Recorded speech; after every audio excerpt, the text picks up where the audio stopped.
Welcome to Mitchell Levy Presents, where I dive into the essential elements of clarity and credibility.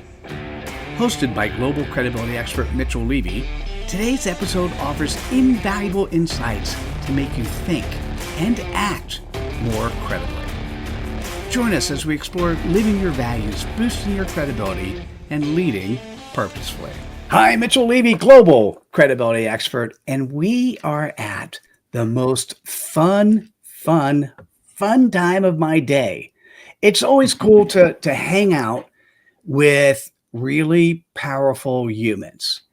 And what I'm looking for in this particular episode are leaders living their values. So we have Jeff Burningham with us today. And Jeff, welcome to the show. Thank you for having me, Mitchell. I'm glad to be part of the most fun part of your day. Sounds exciting. It's so cool. Well, because there's nothing scripted. It's based on the answer to this first question. That'll determine what we talk about for the next 25 minutes. So, great. Jeff, for the audience to know, who are you? Isn't that the question in the age of intelligent machines? In the age of AI, that is the question for us. But like you said, I'm Jeff Burningham. I'm a serial entrepreneur. I'm a dad of four, a husband, a beautiful wife, Sally. And I've spent most of my career building fast-growing startups.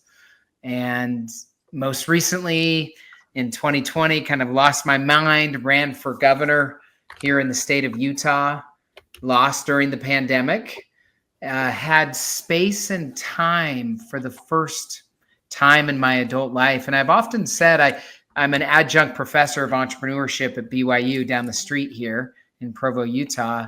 And I've often told my students with space and time, anything can be created. And I had that time, summer of 2020. A lot of us had a little bit more time. And what's come out of that in a short nutshell is now I'm an author. I'm releasing a book in a month called The Last Book Written by a Human.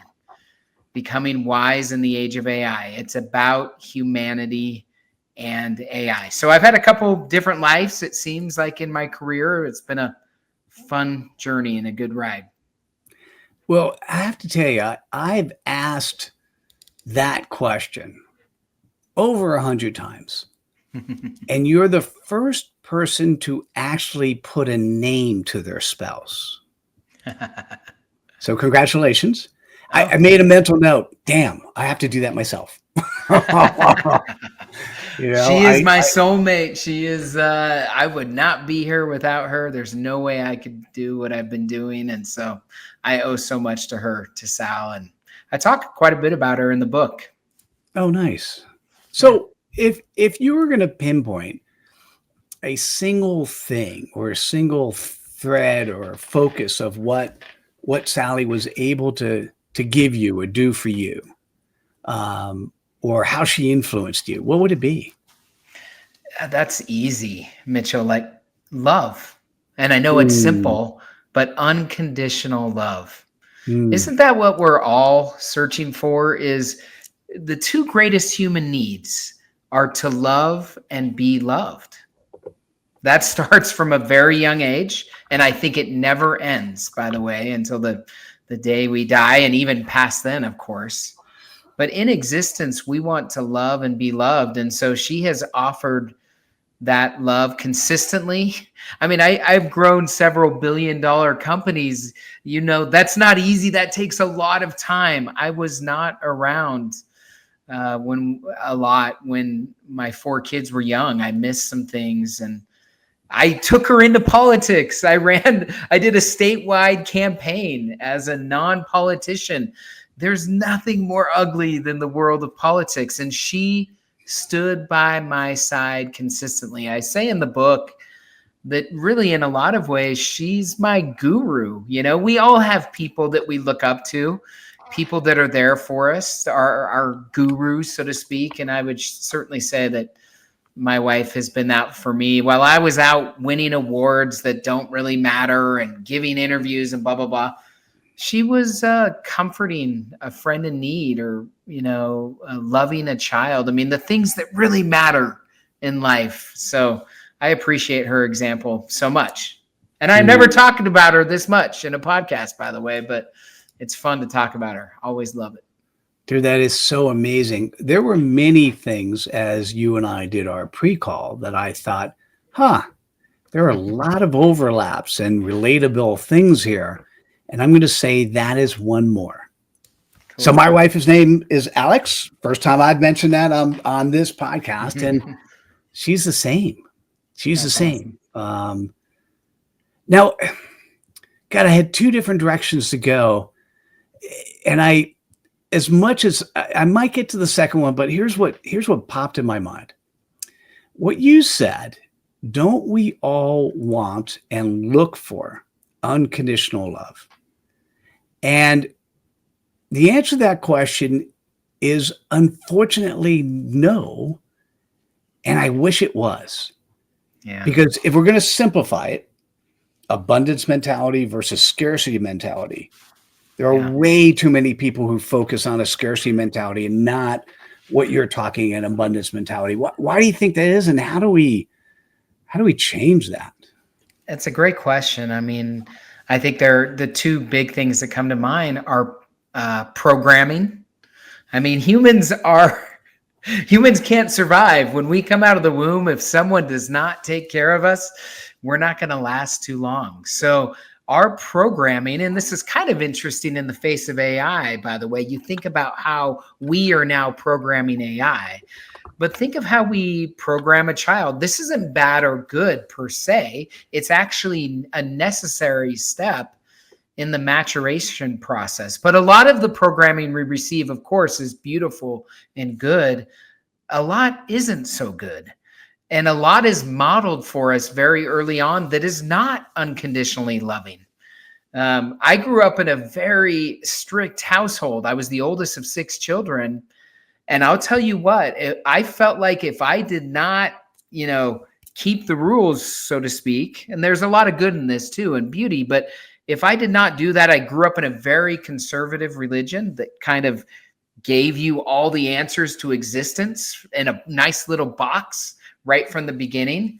That feels good at first, but then becomes very stifling and hard as you get a lot more life experience and see that things are gray. I followed the program because that's what I thought I had to do to receive love.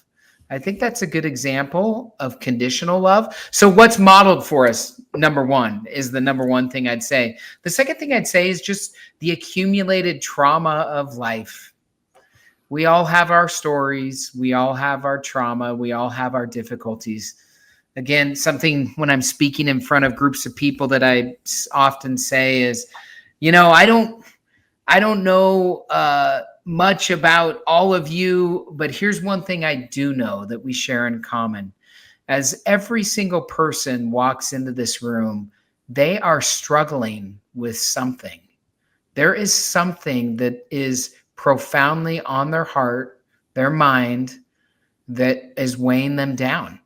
And so it's up to us as fellow travelers in existence to bring love to every person that we try to come in contact with. This isn't easy, but because we all have trauma, we all have stories, we all have challenges that we've faced in my life.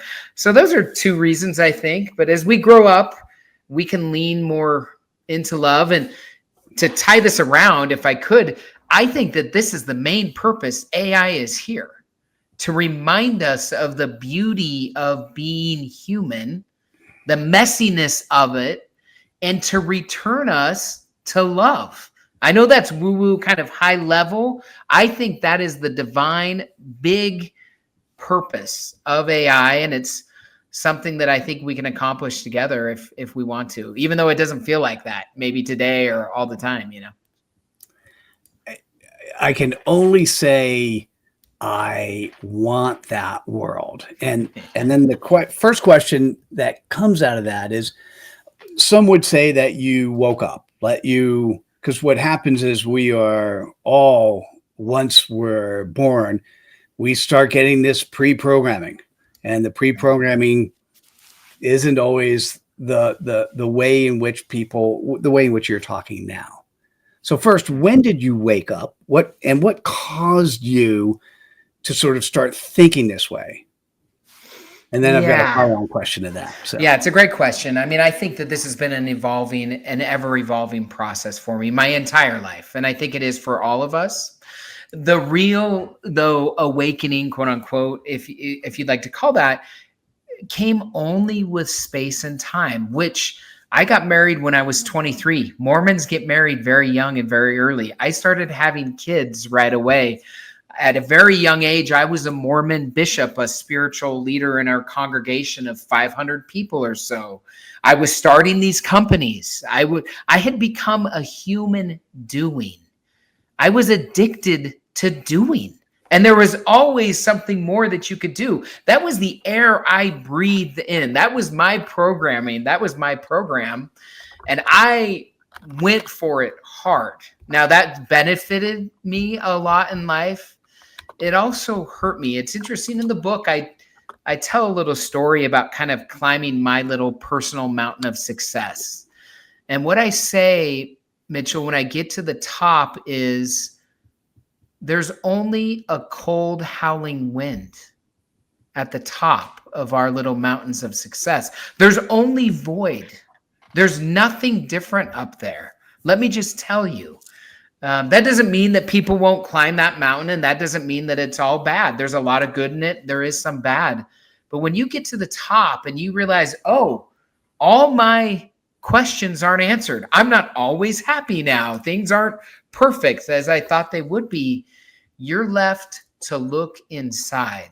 So real awakening comes, Mitchell, when we stop looking externally and we look internally, when all the external has gone away and we're able to sit with ourselves and go inside.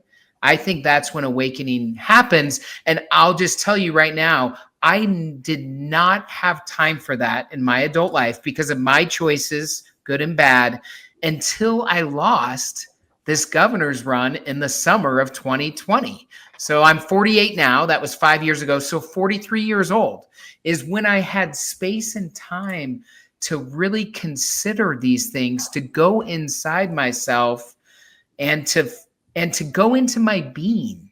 That is what AI calls us, not more doing. As highly intelligent machines do more and more efficiently and better than we can, what are we left with? We're left with our being. And as we go inside and be our human being, we're able to bring that being, that presence, that awareness to all of our doing, because the doing won't. So what was interesting is as soon as I asked the question up front, the answer, I think I already knew the answer, and you did it. You have to try for something with all your heart that you really want and not achieve it. Yeah, right? It's an ego death. Yeah. And then when you not achieve it, then you realize, by the way, and this is, let me give you a quick story, and then you could riff on that, is during the dot-com days, I was that guy who'd go around and I'd help people understand and help companies understand that this thing called the internet will allow the companies to talk directly to customers, to allow supply chain manufacturers to drop ship to customers. I was physically kicked out of the offices at 2 companies because the internet was just a fad. Now, when the dot bomb came, my 6-figure business went to 0 overnight. Yeah. And all of a sudden, in your words, I hadn't used these words before, but I believe I will going forward. I had time and space. And I had recognized that I didn't do anything wrong. I didn't make any changes. It's just the world changed and what I was doing was no longer relevant. Yeah. Moving forward, isn't that happening to lots of humans, whether or not they're human doings or human beings? Isn't that happening today with AI and the way the world's running today? Absolutely. In the last book written by a human, I overlay the technology growth cycle of AI and of all. As an early investor in hundreds of tech startups, which I've been in my career, I've seen this growth cycle time and time again. And I overlay it. What's interesting is it's a mirror in our personal growth cycle, Mitchell. Our spiritual journey, our heroic journeys here are a mirror of this growth cycle. And let me just tell you what it is real quick. These are the 4 sections of the book, and I think it's illustrative of what I'm saying. The first one is disruption. So you had disruption during the dot-com burst. And so I was running my first technology company at that time too, and so did I. So you had this massive disruption. I had the disruption of losing the governor's race, a very public defeat via the pandemic, which was really hard because things didn't, there wasn't really a fair shot to finish the campaign when you can't get together and do anything. So that's very disruptive. And that's our call to adventure. As you know, Mitchell, change is the only constant that we can count on, and that change is disruptive. We don't like that. So that's the first section. The second section is reflection. Often that comes with a time for us to reflect, to look inside ourselves. And along the kind of hero's journey arc, we often at first refuse the call. I definitely did that with this book. I never planned to be an author. Let me tell you, I never planned to write a book. I said, to God or the universe, no, not me, wrong guy. I'm not going to write this. And then, no, I'm definitely not going to write this in an honest, vulnerable way. And then, okay, fine, I will. Okay, I'll write it and not tell anyone about it. And he kind of said, that's not how this world works. Don't half-ass this thing if you're going to do it. Go for it or not. And so I'm telling people that's kind of the refusal of the call. When we lean in, finally, that's when the third stage begins, which is transformation. We enter the unknown and our heroic journey really begins. And I think this is what AI is forcing us into individually, but even more importantly, collectively as a society. It is going to be painful. It is going to be disruptive. And that disruption is going to force us, encourage us, whatever you would like to say, to look inside ourselves, to look at the reflection in the cosmic mirror that AI provides. And we have a decision to make as humans. Do we want to improve, to get better, to become more unified? Or do we continue to double, triple, quadruple down on this false narrative of division, hate, and greed that seems to be so prevalent in our society? So, and then the fourth step, let me end here and I'll pass it back, is evolution. So disruption, reflection, transformation, and evolution. And after our personal transformation, I think it's incumbent upon us to reform our institutions in the modern world that we're living in. See, my bet here, we could certainly destroy ourselves via AI. We could certainly continue to divide ourselves. But my bet, and what I'm betting on in the book and encouraging, I'm betting on a renaissance of consciousness in the human race over the next decade. And we will use that consciousness to reform government, to reform education, to reform religion, and to bring more consciousness to our capitalistic systems of being. So there's a long answer around, but a great question. Dude, that was definitely a great radio response, and at least 5 different questions, but I'll pick one. And, choose the road less traveled, Mitchell. Choose the road. Most of us choose the road most traveled. Choose the road less traveled here. Oh, dude, always. So we wouldn't see this, Jeff, if you became governor. No. We'd see a different Jeff. We'd see a Jeff that may still be in the capitalistic, money hungry, potentially scarcity style world. Not that that was ever you, but you were more of a human doing. Yeah. Okay. Amen. My subconscious, could I just say one thing to that? And I think it'll lead to your question. My subconscious was taking me off the stage, Mitchell. Like I felt so compelled to run for governor.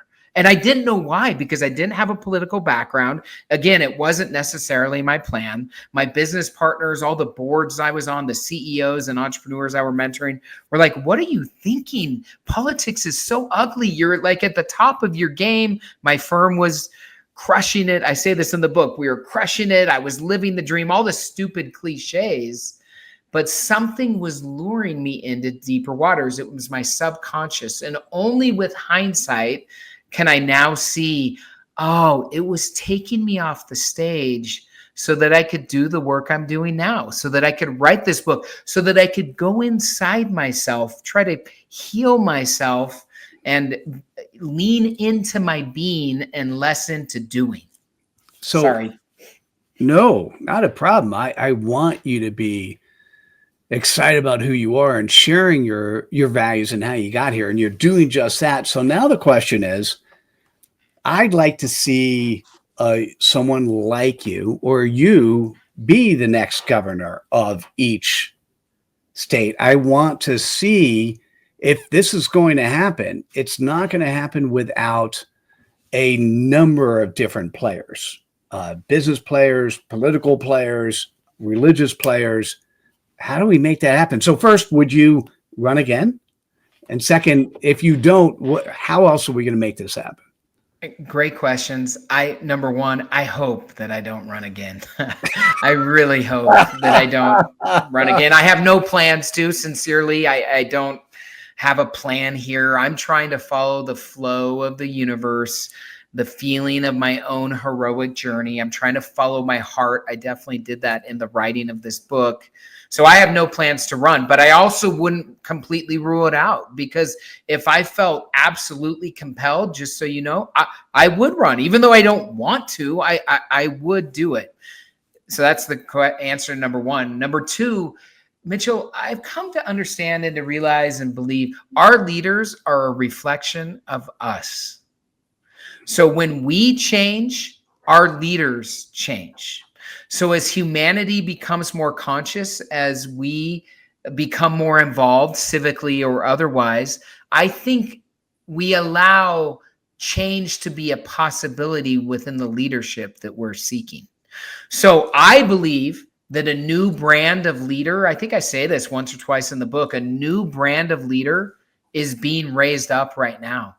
A more conscious leader, one that wants to play what I call in the book the new game. See, I talk in the book a lot about this old game where cash was the currency, power was the motivation, and control was the reason. That's the old game. I think we're seeing the crescendo of the old game. We can feel that in our political systems and otherwise. And I think we're seeing the crescendoing of that. I think that there will be a new game. I think there already is a new game, what I call the new game, emerging within humanity, where karma is the currency, authenticity is the motivation, and love is the reason. And I think a new brand of leaders, I'm saying up and comers, maybe myself and others younger or older than me, whoever, I think they're being prepared and raised up to take positions of leadership in government, in business, and otherwise. I think our world needs it. And I think that will happen. And I think this book is a call for that to happen. This book was meant to be a conversation starter in boardrooms, in governments, but even more around dinner tables about who am I really? What is reality? And how do we effectively harness the power of AI to foster human flourishing and not human destruction? Yeah, I have to tell you, I'm on the tail end, just finished writing my book on executive abundance. Cool. And it is a blueprint, a framework for running businesses in a different way that incorporate what you're talking about. So I will, we'll talk offline. I'll share it with you, but I'd love to have, a quote from you in that and get your feed forward. Because it's there are many people who are thinking this. We just need to get out there and make it happen and have people think differently and think more about the bigger picture of humanity and consciousness, and not about, all right, enough. And this is probably the thing I'll share and share this question before we get to the last two is too many humans think enough is never enough. And that's, please comment on what that means to you. Well, let me say that we almost always have enough. We only think that enough isn't enough with external things, or we most often do. When we're looking externally for validation, for things to make us happy outside of ourselves, we're missing the point. The more time we can spend inside of ourselves and do our own work, the more that there is enough. There's always enough. See, I think that the underlying reality of our existence is a divine oneness or unity amongst all of humanity. We've forgotten that in this age of division. We've created algorithms via social media and otherwise that actually feed division. They incentivize division because people spend more time there. It's like a race to the bottom. This is not a wise course for our future. I'm a father of 4. I actually have a grandson. My oldest is 23. He has a 1-year-old son. So I'm a grandpa at 40. I was at 47. And I'm worried about the future that we're leaving our children and grandchildren if we can't model for them some more enoughness, some more, as you said, some more going inside to find that. I just don't think that we can ever find that outside of ourselves. It has to be inside of ourselves. And I think that AI is going to force humanity to ask existential questions and to consider them maybe at a more deeper level than we ever have, and to re-find ourselves, to rehumanize ourselves, to come back to ourselves. And I think those will be all beautiful and good things. It doesn't mean that it will be without pain. It doesn't mean it's not real work. It is all those things. But again, I think we're built for this. I think this is the challenge of our day, and it's time for us to rise up to the challenge that's before us. Oh, thank you.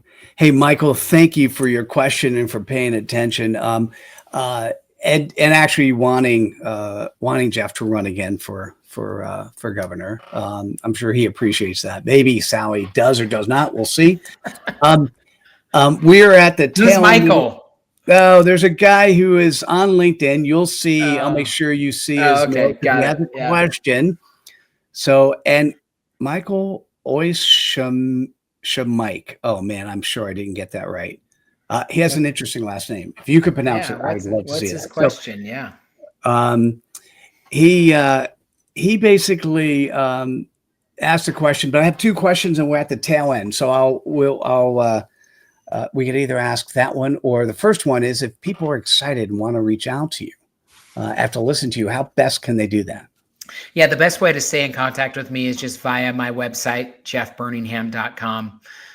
Also, obviously, buy the book, read the book, and then connect with me on social media. I'm at Jeff Burningham on LinkedIn. I just launched a Substack like a day ago on, I think, X and Facebook, Instagram, and maybe even TikTok now. So they can find me at Jeff Burningham. They can Google me. They can go to my website and read the book and let me know what you think, good and bad. Share your thoughts with me. Again, this was meant to be a conversation starter.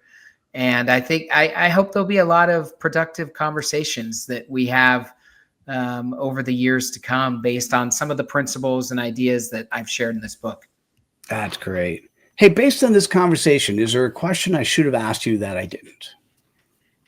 I don't think so. I mean, I don't think of the past. The past is the past. The future is unknown.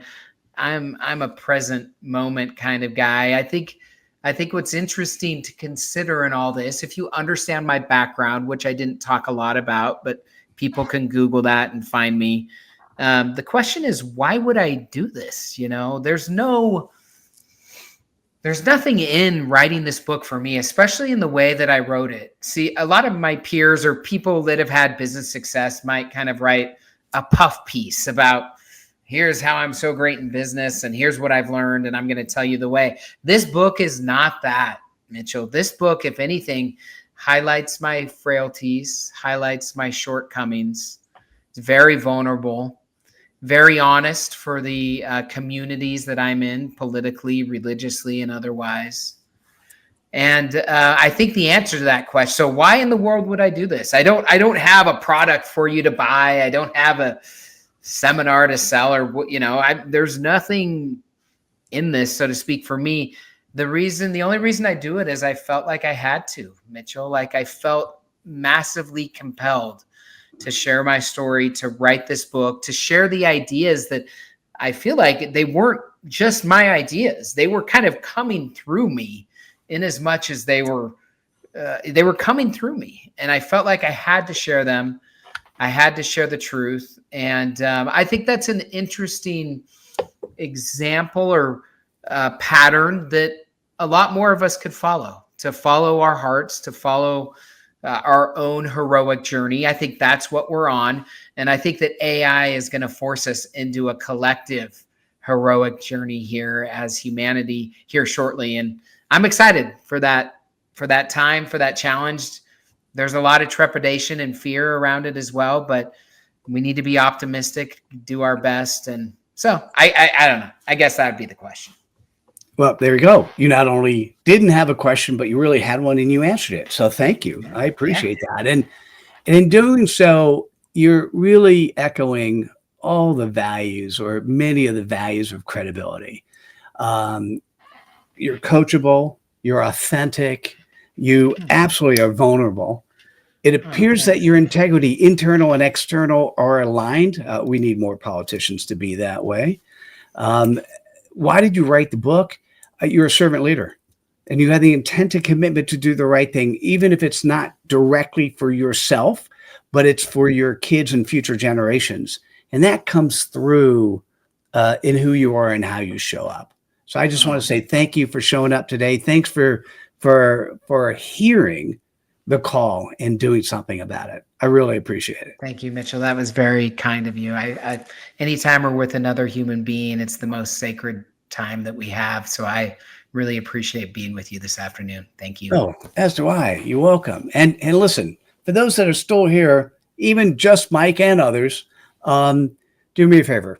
It's now time to actually spread cred dust on Jeff. Take the quote, take the ideas, spread the link to his book. I'll make sure it gets put into all the places that we post, and share some cred dust, share some ideas that worked for you, that got you excited, that allowed you to understand the world in a slightly different way, and you want to share it with others. I want to thank you so much for being part of Leaders Living Their Values, and I look forward to seeing you at our next adventure. Take care, everyone. Bye now. Thank you for tuning in. We hope you found value in today's episode. Like, subscribe, and share your aha moments on your preferred platform. Remember, credibility starts with clarity and living your values.